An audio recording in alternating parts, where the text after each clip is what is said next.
स्वागत है आपका स्कोप 360 चैनल पर। मैं हूं शिव कुमार यादव। इस वीडियो में हम एयू एंट्रेंस एग्ज़ाम 2021 की प्रिपरेशन में जर्नल हिंदी का पार्ट 6 करेंगे। यहाँ हमने गलती से पार्ट 5 डाला है, पार्ट 6 करेंगे।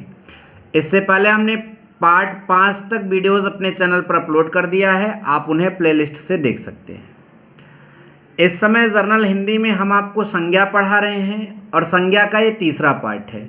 शुरुआत के पहले और दूसरे पार्ट में हमने उन संज्ञा के डेफिनेशन और उसके प्रकार के बारे में समझाया था। आप सभी को सबसे पहले वो वीडियो आपको देख लेना चाहिए, तब ये वीडियो देखना चाहिए, ताकि आपको जो इस वीडियो में प्रश्न लिए गए हैं वो आपको समझ में आए। तो इसलिए आप पार्ट 5 पार्ट 4 ज़रूर देखें, तब जाकर आप आगे बढ़ें। ठीक है, तो आइए देखते हैं अब आगे। तो हमारा पहला क्वेश्चन यहाँ पर है, समूहवाचक संज्ञा का उदाहरण है। मैंने पार्ट 5 में ही समूहवाचक संज्ञा पढ़ाया था। तो देखिए, समूहवाचक संज्ञा वो होगी जिससे समूह का बोध होगा, ग्रुप का बोध होगा, कलेक्शन का बोध होगा। गुलाब, गुलाब बोल देने से आपको कई गुलाब का यहाँ पर बोध नहीं होगा। अंगूर बोलने से एक अंगूर तो कभी कोई खरीदता नहीं, या एक अंगूर तो कभी कोई लेता नहीं, इसलिए अंगूर में ही समूह का बोध हो रहा है, इसलिए हमारा समूहवाचक संज्ञा जो होगा वो अंगूर ही होगा। आई होप कि ये प्रश्न आपको अच्छे समझ में आ गया। दूसरा प्रश्न हमारा है, निम्नलिखित में कौन जातिवाचक संज्ञा है। तो देखिए, मैंने जातिवाचक संज्ञा और व्यक्तिवाचक संज्ञा को काफ़ी अच्छे से डिफाइन किया था।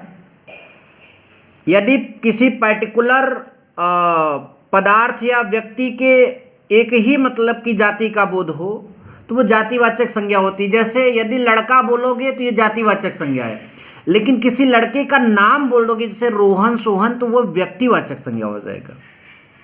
तो ये ध्यान दीजिए, जिस चीज़ का नाम होता है वो जिस चीज़ का नाम होता है उसे हम जातिवाचक संज्ञा कहेंगे, और जो नाम है वो व्यक्तिवाचक संज्ञा। जैसे अगर आपने नदी बोल दिया तो ये जातिवाचक संज्ञा है, लेकिन आपने गंगा बोल दिया तो ये व्यक्तिवाचक संज्ञा है। तो आप इसी तरह से समझिए इसमें कौन सा होगा।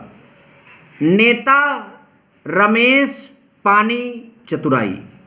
पानी तो पदार्थ है तो ये द्रव्यवाचक संज्ञा के अंतर्गत जाएगी। चतुराई एक भाव है तो ये आपका भाववाचक संज्ञा के अंतर्गत जाएगी। ये ठीक है, मनुष्य का गुण है इसलिए ये उसके अंतर्गत जाएगी। रमेश व्यक्ति का नाम हो गया इसलिए यह जातिवाचक संज्ञा नहीं होगा। नेता जो है ये जातिवाचक संज्ञा होगा, क्योंकि नेता का नाम हो सकता है जैसे नरेंद्र मोदी, मायावती, तो नाम जो होगा वो व्यक्तिवाचक हो जाएगा, लेकिन ये पर्टिकुलर नेता शब्द जो है वो जातिवाचक हो जाएगा। मित्रता किस संज्ञा का उदाहरण है, ये यहाँ पर हमको समझना है। भाई, द्रव्यवाचक संज्ञा तो नहीं हो सकता, समूह तो यहाँ से समझ में नहीं आ रहा है, भाववाचक संज्ञा यहाँ पर जो है होगा कि नहीं होगा ये क्लियर कर। तो देखिए, मित्र और मित्रता में फर्क होता। मित्र होता तो जातिवाचक संज्ञा हो जाता, लेकिन मित्रता जो है वो आपका क्या हो जाएगा, भाववाचक संज्ञा हो जाएगा। हमने ये भी समझाया था पिछले वीडियो में। पीतल किस संज्ञा का उदाहरण, तो चूंकि पीतल एक पदार्थ है तो इसलिए इसको डायरेक्ट टिक कर लिया जाएगा, द्रव्यवाचक संज्ञा का उदाहरण।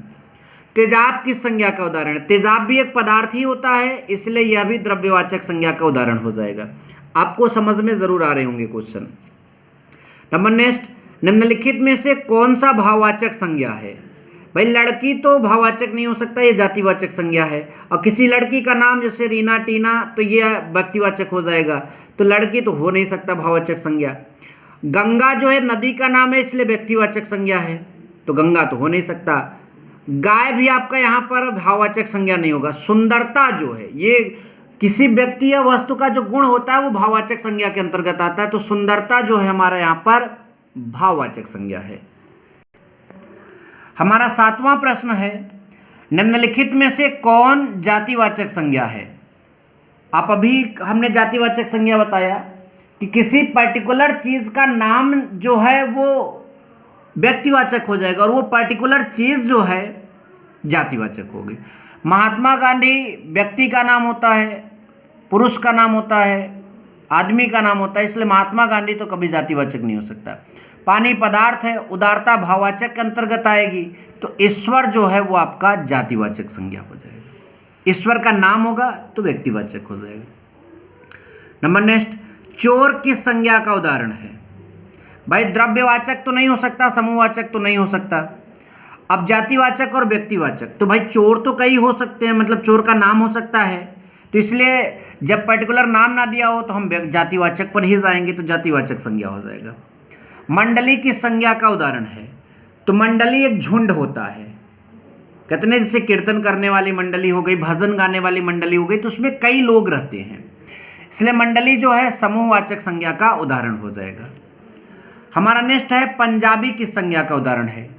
समूह तो नहीं होगा, भाववाचक भी नहीं होगा, जातिवाचक भी नहीं होगा। यहाँ पर पंजाबी जो है एक पर्टिकुलर स्टेट के व्यक्ति को कहते हैं, इसलिए वो पंजाबी बोला जाएगा। तो ये ध्यान दीजिएगा, पंजाब स्टेट होता है तो वो आपका जातिवाचक हो जाता है। स्टेट को प्रदर्शित करने के लिए हम पंजाबी शब्द यूज करते हैं, स्टेट के व्यक्ति को प्रदर्शित करने के लिए हम पंजाबी शब्द यूज करते हैं, इसलिए हमारा यहाँ पर व्यक्तिवाचक हो जाएगा। जैसे कैसे पता करें कि ये व्यक्तिवाचक ही होगा? जैसे पंजाबी हो, गोरखा हो, मराठा हो, तो ये सब के सब मतलब व्यक्तिवाचक होंगे, लेकिन अगर इनमें से देखा जाए तो ये क्या है, ये पर्टिकुलर स्टेट को डिफाइन कर रहे हैं, तो स्टेट इसमें जो है वो आपका जातिवाचक हो जाएगा। तो आपको समझ में जरूर आना चाहिए। वीडियो अच्छा लगा तो वीडियो को लाइक और शेयर जरूर करना। Thank you so much. जय हिंद, वंदे मातरम।